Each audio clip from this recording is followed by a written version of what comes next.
آپ کے weight loss میں سب سے بڑی پرابلم پتہ کیا ہے جس کی وجہ سے آپ کا ویٹ لاس نہیں ہوتا، ویٹ سٹک ہو جاتا ہے؟ آپ لوگ خود ہیں۔ دیکھیں، آپ کو یہ نہیں پتا ہوتا کہ ہم نے ڈائٹ پلان اور ورک آؤٹ کو کس ترتیب میں لے کے چلنا ہے۔ آپ ڈائٹ پلان کچھ کر رہے ہوتے ہیں اور ورک آؤٹ اس کے ساتھ میچ نہیں کر رہا ہوتا، یا آپ کی پوری روٹین میچ نہیں کر رہی ہوتی، جس کی وجہ سے آپ کا ویٹ لاس نہیں ہوتا۔ اور دوسرا کاز ہے کہ آپ جو ہے وہ کیا کرتے ہیں کہ 300 کیلریز پہ آ جاتے ہیں ایک دم سے۔ اگر آج آپ نے سوچا میں نے ڈائٹ پلان سٹارٹ کرنا ہے، ویٹ لاس کرنا ہے، یا پھر آپ 200 کیلریز پہ آ جاتے ہیں یا 400 کیلریز پہ آ جاتے ہیں۔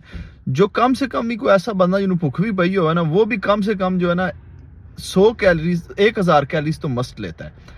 تو اب آپ خود سوچیں، جو بندہ 100 کیلریز لے رہا ہے، 200 300 کیلریز لے رہا ہے، اس کی کیا حالت ہوگی؟ اب اگر آپ نے 300 کیلریز کو کنزیوم کیا تو اس کے بعد تو آپ 300 سے کم لے سکتے ہیں اپنا ویٹ لاس کرنے کے لیے، اگر آپ کا ویٹ سٹک ہو جاتا ہے۔ 300 سے زیادہ نہیں لے سکتے۔ اگر آپ 300 سے زیادہ لینا شروع کریں گے، آپ کا ویٹ کم ہونے کی بجائے آپ کا ویٹ زیادہ ہونا شروع ہو جائے گا۔